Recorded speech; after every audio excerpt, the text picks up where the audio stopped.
ආයුබෝවන් මම අසේල කුමාර සිරි විවිධන තුන්වෙනි YouTube නාලිකාවෙන් අදත් මේ ඔබ හමුවට ඉදිරිපත් කිරීමට බලාපොරොත්තු වෙන්නේ මේ ඓතිහාසික ඉසුරුමුණි විහාරයේ තිබෙන සක්වල චක්‍රයේ යම් කිසි සොයාගත් නොහැකි ඓතිහාසික ගවේෂණයක් සමගයි අදත් ඔබ හමුවට බලාපොරොත්තු වෙන්නේ. ඉතින් අපි බලමු මේ ඉසුරුමුණි විහාරයේ සක්වල චක්‍රයේ මම ඔයගලන්ට කලින් වැඩසටහන වලදී විස්තර කළා රාවණ රජතුමා ගැන. රාවණ රජතුමා සහ මේ සක්වල චක්‍රේ රාවණ රජතුමාට සම්බන්ධ වෙන්නේ කොහොමද කියලා මේ කරදිය වලක් තිබුණු ආකාරයත් ලංකාවේ පල්ලම් විස්තර කරා. නමුත් අපිට මේ කරදිය වල අප මහා ගෞතම බුදුරන් වහන්සේගේ කාලෙත් තිබිලා තියෙනවා. මම ඒක ඔප්පු ගන්න තමයි හදන්නේ මේ පණති සක්වල චක්‍රයට ඉහළින් මේ ගලේ අපිට හම්බ වෙනවා බ්‍රාහ්මී අක්ෂරයක් පණති පණශ කියලා. මොකද්ද පණති පණශ? නමුත් මෙම තර්කය කොතරම් දුරට සාර්ථකද කියලා මම දන්නේ නැහැ. මේ පණති පණශ කියන්නේ මේ 53 කියලා අපි හඳුන්වනවා. මේ පුරාවිද්‍යාවෙන් සොයාගෙන පුරාවිද්‍යාවේ මහතුරුන්ම කියන මේ පණති පණශ කියන පාඩේ කියන්නේ 53 කියන දෙයක්. අතරම මෙස 53 කියන්නේ චක්‍රය. ඔයගොල්ලෝ සක්වල චක්‍රය පරීක්ෂා කරලා බලුවොත් බලන්න පුළුවන් සංකේත ගොඩක් තියෙනවා. සංකේත ගොඩක් කියන්නේ අනිත් සංඛ්‍යාවක් තියෙනවා. 53 අතරම සක්වල චක්‍රයේ සංකේත 53 නෙමෙයි. ඊටත් වැඩි. මට ඔප්පු කරලා පෙන්නන්න පුළුවන්. සංකේත 53ට වැඩිය තියෙනවා. පණති පණශ කියන්නේ 53 නෙමෙයි. ඉතින් එතුමාලා කියන්නේ පණති පණශ නැත්නම් 53 කියලා නැත්නම් ප්‍රාණාති පණශ කියලා ඒ වගේ දෝන්දාර්ථයෙන් උත්තර දෙනවා. ඉතින් ඒක හරි ගැටලුවක්. මොකක්ද හරි අර්ථය දන්නේ නැහැ. මම අද ඔයාලට ඔප්පු කරලා පෙන්නනවා මේක අතර මේක දිග සෙල්ලිපියක්. නමුත් පණති පණශ කියන කැලේ විතරයි මම හිතන්නේ ඒ හම්බුණු සෙල්ලිපියක් අපිට පෙන්වන්නේ අපි සාමාන්‍ය ජනතාවට පෙන්වන්නේ අනිත් ඒවා පෙන්න දැන් ඉන්දසාල ගුවාව ගායෙන් හම්බෙන සෙල්ලිපි අපිට ඉන්දසාල ගුවා සාගෂ කියලා අපිට දක්නට ලබන එකේ ටෙම්ප්ලේට් අරන් තියෙනවා. දැන් මේකේ ටෙම්ප්ලේට් උත් නෑ මොකුත් අපිට දක්නට නෑ. හැබැයි මේ පුරාවිද්‍යාවෙන් කියනවා අපිට හම්බුණා සෙල්ලිපියක් පණති පණශ.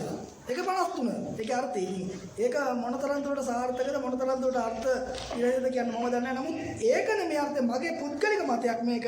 ඇත්තටම මතයක් වුණාට ඒක ඉදිරියේදී ඒකේ සත්‍යතාව වැටේ. මේ පණති පණශ නෙමෙයි එතන තියෙන්නේ. මේක එන්න ඕන පණික පණශ. මොකද මේ වගේ දේවල් ඉතිහාසයේ ඕන තරම් වෙලා තියෙනවා. SCB බෙල්ගේ කාලේ වෙලා තියෙනවා. ඉතින් අපුරාවිද්‍යා කොමසාරිස් සර්ණත් පරිණිතාන සූරින් කාලේ වෙලා තියෙනවා. ඉතින් මේ වගේ දැනුවත් හෝ නොදැනුවත් හෝ දේවල් වෙලා තියෙනවා. මේක එන්න ඕන පණති පණශ නෙමේ පණික පණශ. මොකද මේ පොඩි ස්ටිලක් එහෙම වෙලා තියෙන්නේ කියවන විදිහෙන් පණති පණශ වෙන්න බෑ. මොකද මේ පණික කියන්නේ අපි දන්නවා පණිත මහ රජ. අප ගෞතම බුදුරජාණන් වහන්සේගේ කාලේ හිටපු මේ ලංකාවම බාර හිටපු රජෙක් තමයි මේ පණිත කියන්නේ. එතුමාගේ විස්තරය තමයි මෙතන තියෙන්නේ. මොකද රාවණ රජුගේ පස්සේ කාලේ අප ගෞතම බුදුරජාණන් වහන්සේ කාලේටදී පණිත මහ රජතුමා නම රට පාලනය කරලා තියෙන්නේ. එතුමාගේ සෙල්ලිපියක් තමයි මේ වරදා පණති පණශ කියලා කියන්නේ. ප්‍රාණති පණශ කියන 53 කියන අර්ථය කියලා. ඒක ඇත්තට මම පිළිගන්නේ නැහැ. එන්න ඕන මේ පණති පණශ කියන එක. මේක විශේෂ ස්පෙෂල් සොයාගැනීමක් ඇත්තටම. මේ කරා අපි යද්දී අපිට ඇත්තටම මේ පණිත කියන රජ කෙනෙක් මහා වංශේ හෝ ඇත්තට මහා වංශයන් පණිත කියන රජතුමා ගැන අපිට කියවෙන්නේ. නමුත් සෙල්ලිපි දක්නට ලැබෙනවා. මහරජ පණිත බඩගරික පරුමක සුමන. අපි සුමන කියන්නේ සුමන සම්බන්ධ විදිය කියන්න දන්නවා. අන්න ඒ වගේ සෙල්ලිපි හම් වෙනවා. පණිත රජතුමා ගාව. එහෙම එසේ කාරණා තියෙද්දි අපිට දක්නට ලැබෙනවා මේ සෙල්ලිපි සංග්‍රහයේ ඉන්ස්ක්‍රිප්ෂන් ඔෆ් සිලෝන් පොතේ 10:35 කියන සෙල්ලිපියේ මහරජ පණිත බඩගරික පරුමක සුමන අන්න පණිත රජතුමාගේ නම කියවෙනවා. පණිත රජතුමාගේ නම එතනින් අපිට දක්නට ලැබෙනවා මේ බුදුන්ගේ කාලේ හිටපු රජ කෙනෙක්. නමුත් මෙයා මේ මහා වංශයට සදාන්න මොකද මහා වංශය සදාන්න වෙන්නේ නැත්තේ ඇත්තටම මහා වංශ කියන්නේ මහතං වංශෝ පවේණි මහා වංශෝ. ඒ කියන්නේ මහත් වූ පරපුර බුද්ධාදී උත්තමයන්ගේ පරපුර. කොටින්ම කියනවා නම් මේ සිංහල කියන්නේ ශාක්‍ය වංශය. ශාක්‍ය වංශය ගැන කියන්නේ අපි පැවතෙන්නේ බුදුන්ගේ පරපුර ලංකාවේ පිහිටවන්නේ. බුදුන් පිරිනුවම් පාන මංචකේ සක්‍ර දේවේන්ද්‍රයා කියනවා සක්‍ර දේවේන්ද්‍රයන් ඉල්ලීමක් කරනවා ඇත්තටම ඒ ඉල්ලීම ඇත්තට මේ වෙලාවේ තමයි විජය ලංකාවට ගොඩ බහින්නේ මේ බුදුදහම ආරක්ෂා කරලා දෙන්න කියලා සක්‍රදේවයන්ගෙන් ඉල්ලීමක් කරනවා. ඇත්තටම බොහෝ කාලයක් ලංකාවේ පවතින සක්‍රදේවයන්ගේ ඒ ශාසනය රැකලා දෙන්නයි කියලා සක්‍රදේවයන්ගෙන් පිරිනුවන් මංචකේ දා බුදුරන් වහන්සේ කුසිනාරා නුවර පිරිනුවන් මංචකේ වැඩ සිටින වෙලාවේ ඇත්තට මේ වගේ වචනයක් කියනවා. ඉතින් ඒ පරපුරෙන් පැවතෙන පරපුර තමයි අපි. ඇත්තට විජයගේ දරුවෝ හිටියේ විජයගේ දරුවෝ විජය කුවේණිව පිරිඳ කරගත්තට විජයගෙන් කුවේට ලැබෙන පරපුර මහාවංශයේ පැහැදිලිවම සඳහන් වෙනවා වැඩි ජනයා වැඩි පරපුරක් තමයි එතන ඉන්නේ. ඊට පස්සේ විජයට දරුවෝ සිටින්නේ ඊට පස්සේ ಭಾರತයෙන් එන රජකුමාරවරු ගත්තාම බුදුන්ගේ පරපුරෙන් එන්නේ. බුදුන් කියන්නේ ඒකයි.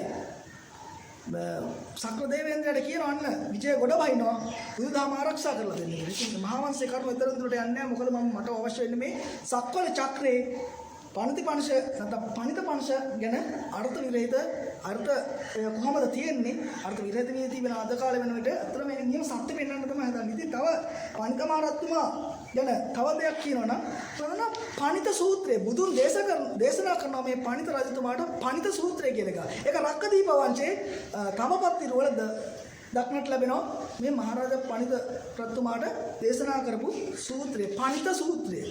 ඉතින් ඇත්තටම බුදුන් දේශනා කරලා දිනා බුදුන් ඇත්තටම බුදුන් නැමකින් මේ වලල්ල කරදී වලල්ල යන ගමන් ධර්මයේ දේශනා කරලා තිනවා. ඒකට හොඳම සාක්ෂි තමයි හික්කඩුවේ ශ්‍රී සුමංගල හිමියන් මේ පණිත රජු පිළිබඳ වර්ෂ 1882 දී ලියන ලද පාලි භවතරණය කෘතියේ මේ පණිත රජු පිළිබඳව මෙසේ සඳහන් වෙනවා. බුදුන් ජීවමාන දවස ශෝණ තෙරණිය අහසින් රුහුණන් රටට සිනිමා බෝධි ශාඛාවක් රැගෙන ගිය අතර එය ශාක්‍ය වංශ පණිත රජු මහා හර්ෂයෙන් පිළිගෙන ශාක්‍ය වංශික විහාරයේ රෝපණය කරන ලදී. අන්න බුදුන් ජීවමාන දවස ශෝණ තෙරණිය අහසින් රුහුණු රටට සිනිමා බෝධි ශාඛාවක් රැගෙන ගිය අතර එය ශාක්‍ය වංශක පණිත මහා රජතුමා හරසරින් පිළිගෙන ශාක්‍ය වංශික විහාරයක් රෝපණය කරන ලදී. අතරම එහෙම ගත්තා මේ පණිත රජතුමා ගැන හොඳම උදාහරණ තමයි මේ හික්කඩුවේ ශ්‍රී සුමංගල හිමියන්ගේ පාලි භවතරණ කියන කෘතිය. අතන මේ 1882 තමයි මේ කෘතිය ලියන්නේ. ඉතින් අතරම අපි දන්නවා මේ පණිත මහා රජතුමා ගැන කතා කරද්දී අපිට මේ කර්දිවල නැත්තම් මේ සක්වල චක්‍රයේ අවසන් වලල්ලේ අපි දන්නවා පණිත මහ රජතුමාට විශාල නැව් සමාගම් තියලා තියෙනවා. මඩුකශලිය පොගියන කියන විශාල නැව් සමාගම් තිබ්බ රජ කෙනෙක් මේ පණිත රජතුමා කියන්නේ. ඉතින් රට අභ්‍යන්තරේ නැව් සමාගම් තියෙන්නේ කොහොමද? ඒ තියෙන්නේ මේ සක්වල චක්‍රයට අනුගත වෙලා. මොකද මේ නියම ඇත්තටම මේ දක්ෂිණාවර්ත අතම කැරකෙන විදිහක් මේක පෙන්නනවා. මේ මාළු ඉන්නේ ඔක්කොම දක්ෂිණාවර්ත දිශාවට මත්ස්‍ය බෝධි ජීවි. මොකද මේ රළපාර කැරකෙන දිශාවක් මේක දැක්ක බාන මොනතරම් තාක්ෂණයක්ද කියලා ඔක්කොම මේ මුළු දක්ෂිණාවර්තව කැරකෙන්නේ. කියන්නේ දකුණට කැරකිලා තියෙනවා පෙන්නන්නේ. මේ චක්‍රය හොඳට නිරීක්ෂණය කරනවා. ඉතින් ඇත්තටම ඒ පණිත රජතුමා විශාල නව සමාගම තිබ්බ කෙනෙක්. මඩුකශාලී සහ පොගියන කෙනෙක්. ඇත්තටම ඒවා සෙල්ලිපිත් තියෙනවා. වල ඉන්ස්ක්‍රිප්ෂන් ඔෆ් සිලෝන් ඒ වගේ ග්‍රන්ථ පරිශීලනය කරලා බලපුවම අපිට පේනවා පණිත මහරජතුමා විශාල නව සමාගම් තිබිලා තියෙනවා. ඉතින් නව සමාගම් තියෙන්නේ කොහොමද?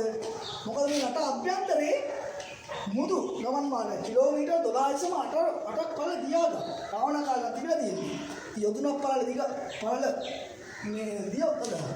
ඉතින් ඒ වගේ දියාගා සාදලා තියෙනවා මේ පණිත රජුගේ. ඉතින් ඇත්තටම බැලුවොත් අපිට තවත් දෙයක් කරුණක් ගන්න වෙනවා. අද මේ ඇත්තටම ලංකාවේ පීටිම එහෙම තිබ්බට අද මේ කණිකේ වල නැහැ. නමුත් අපිට භූවිද්‍යාත්මක ලැබෙනවා. අපිට රටේ යම් තැන් වල හැම වෙලාවෙම ශිල්පී කටු මේ මධ්‍යම පැත්තේ.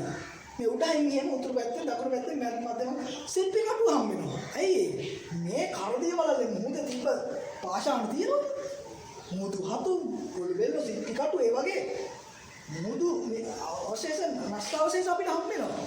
තාමත් හම් වෙනවා මේ ශිල්පී කටු ඉන්නේ. ඉතින් ඒ යම්මනේ හේතුව තමයි මේ කරදී වල. විද්‍යාඥයන්ට ප්‍රශ්නයක් නේ මොකද මධ්‍ය කටු කරේ කොහොම ශිල්පී කටු හම් වෙන්නේ කියලා. අතන මේ හේතුව මම තමයි ලෝක ප්‍රථම වර්ගයේ මේ සක්වල චක්‍රයේ මේව විස්තර කරන්නේ. 2021 වර්ෂයේ වෙන විදිහට පුරාවිද්‍යාවේ අවුරුදු 121ක් වෙන පුරාවිද්‍යා දෙපාර්තමේන්තුව කියලා. ඉතින් කිසිදු විද්‍යාඥයෙකුට මේක හොයාගන්න බැරි වුණා. මේකට එක එක නම් දෙනවා. මේක මේ මහායාන තාන්ත්‍රික යන්ත්‍රයක් කියනවා. ඒක මිත්‍යා මත. මහායාන තාන්ත්‍රිකයන්ගේ යන්ත්‍රයක් මොකක්ද එනං? මොකක්ද යන්ත්‍රය? මේක ආදින් ගිය එකක්ද? පොළෙන් ගිය එකක්ද? මොකක්ද යන්ත්‍රය කියලා කියන්න ඕනේ නේද? ඒ මහායාන කියලා නමට දාගෙන හරියන්නේ මොකක්ද? නමුත් ඒක හොයන්නේ අර මිත්‍යාවක් ඉදිරිපත් කරලා නිකන් ඉන්නේ. නමුත් මෙයාගේ ගැඹුරට කරුණු කාරණා මෙයා වෙන්නේ. අතන අපි දන්නවා අනුරාධපුර රාජධානිය නේද? අනුරාධපුර ප්‍රදේශයේ වතුර කිවුල්. දැන් දකුණු අපි දකුණට ලැබෙනවා ලංකාවේ දකුණු දිශෙන් බැලුවොත් අපිට බලා ගන්න පුළුවන් ඇබිලිපිටිය වගේ පැතිකඩ වලට ඇබිලිපිටිය මේ උතුරින් බැලුවොත් අනුරාධපුර මේ වතුර කිවුල්. ඇයි මේ කිවුල්? අවුරුදු ගාණක් තිස්සේ කණුදේ වලන නිසා. ඒක අද හිඳිලා. ඒක නෑ. නෂ්ටාවශේෂ වෙලා. ඒවයි සලකුණු සිප්පි කටු හම්බ වෙනවා වතුර කිවුල් මේ පැතිවල. ඒ කිවුල් වෙන්න හේතුව තමයි මේ කණුදේ වල බුදුන්ගේ කාලෙත් තිබිලා තියෙනවා. බුදුන්ගේ කාලේ තමයි පණිත මේ කියනතුමා විශාල නැව සමාගම් බිහි කරලා මේ කණුදේ වල නැවත ප්‍රතිසංස්කරණය කරගත්තා. ඉතින් පණිත රජතුමා මේ කරුණු මම ඔයාලට පැහැදිලි කරා. ඒ ඇත්තටම මේ පණිත කියන්නේ අපිට මේ හිටපු හොඳ දක්ෂ ඇත්තටම මේ ඊට සුමන සමන් දෙවියොත් සම්බන්ධ වෙලා තියෙනවා. මොකද මේ භාණ්ඩාකාරික වශයෙන් ඉඳලා තියෙන්නේ සුමන සමන් දිව්‍ය රාජයා. මහරජා පණිත භාණ්ඩාකාරික පරමක සුමන. ඒ වගේ විශාල මේ පණිත රජුල ගැන තව දේවල් හම්බ වෙනවා අපිට. මේ විසල්ලිපි හම්බ වෙනවා. නැව සමාගම් තිබිලා තියෙනවා. ඒ වගේ කරුණු කාරණා තියෙද්දි අපිට අර තෙරණියගේ අපිට මෙන්න මේ විදිහට සිතුවමක් බුදුන් වහන්සේ ලංකාවට වැඩම කරවා අතරම උන්වහන්සේ දේශනා කරන ධර්මයේ දේශනා කරමින් යන සිතුවමක් හම්බෙනවා පොළොන්නරුව තිවංග පිළිමගෙයි. පොළොන්නරුව ගියා පොළොන්නරුව තිවංග පිළිමගෙයින් අපිට හම්බෙනවා අතන බුදුන් යාත්‍රාවක යනවා. යාත්‍රාවක යන ගමන් පණිත රජුන්ට ධර්මයේ දේශනා කරන ඉපැරණි සිතුවමක් අපිට බලා ගන්න පුළුවන්. අතරම මේ වගේ තැන් ගිහිල්ලා නරඹන්න. මොකක්ද මේ වෙලා තියෙන්නේ? ඉතිහාසයේ සෑම දේවල්ම තියෙනවා. වැඩේ වෙලා තියෙන්නේ මේවා යට ගහලා තියෙන්නේ හංගලා තියෙන්නේ. ඉතින් ඇත්ත මේක කරන රටට ජාතියට කරන ලොකු පරිහානියක්. ඉතින් ඒවා වියතු කාලයක් නෙමෙයි බුදුදහම රැක ගන්න ඕන. එතන බුදුදහම හරහා අපිට ඉතුරු වෙලා තියෙන දේවල් හරිම බල සම්පන්නයි මේ බුදුදහම කියන එක. අතන මේ දේවල්ට අපි ගරු කරමින් රට ජාතිය ගොඩනගමින් ඉදිරියට යෑම තමයි අපිට අවශ්‍ය වෙන්නේ. ඉතින් සත්‍ය ඉතිහාසයක් යලිත් මතු කරගනිමින් ඔබ සම යලි හමු වීමේ බලාපොරොත්තුවෙන් එතෙක් හමු වනතුරු සමට ආයි බෝ වේවා.